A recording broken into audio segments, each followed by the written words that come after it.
My dad came back because he'd been at the pub, had a few drinks with his mates Christmas Eve. He came back when the winds were getting really strong, and and then he was getting really frightened, and he kept saying, "Oh, if anything happens to me," because we live in a rural area, all bushlands around us, only one house behind us.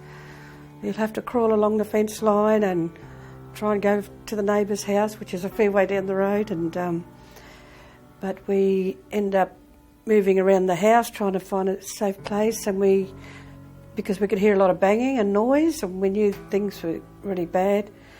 So we went to the lounge room. I said, let's go into the lounge. It's a big room. We walked in there, and then I seen the wall of the house going, and the Christmas tree and all the presents I just finished wrapping just got sucked out of the room. Crew were quite good. We're all in the wheelhouse. Everyone was all together.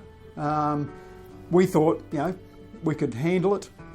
Once we broke from the buoy, we actually steamed parallel lines in line with Stokes Hill Wharf. Going into the waves, it was quite rough, pitching up and down. The ship rolled so far, about 85, 90 degrees from the vertical, and actually set off one of the life buoys on the side. And the next thing we knew, because of visibility very low, was hitting Stokes Hill Wharf. We hit the Stokes Hill Wharf, and then we realised we're actually on the bend. So a number of sailors went up over the top of the bridge wing. They weren't going quick enough. I actually went down one of the sides of the ship, the port side, to see if I could get there, and trying to climb up, I was physically blown off the ship by the wind and ended up in the water.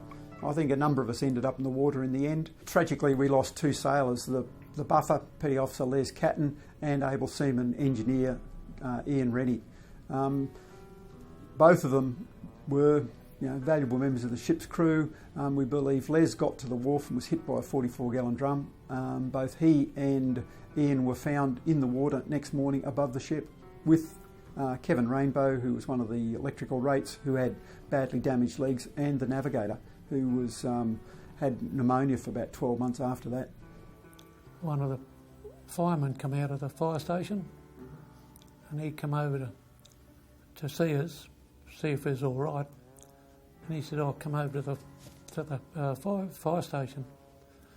So when he's hanging on the side of the ute, and when he went back, it was only 30 metres, I suppose. As he's walking past a big power pole on the corner, this gust of wind got him, and he went straight up in the air. And as he went past the pole, he just wrapped his arms around the power pole, and he's straight out like this.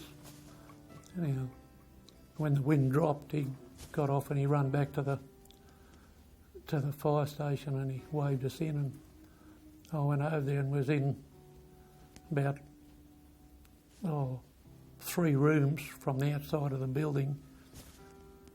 Went in there, and it was just full of water and broken glass, and all his boys were sitting in there. I just sat there till she quietened down a bit.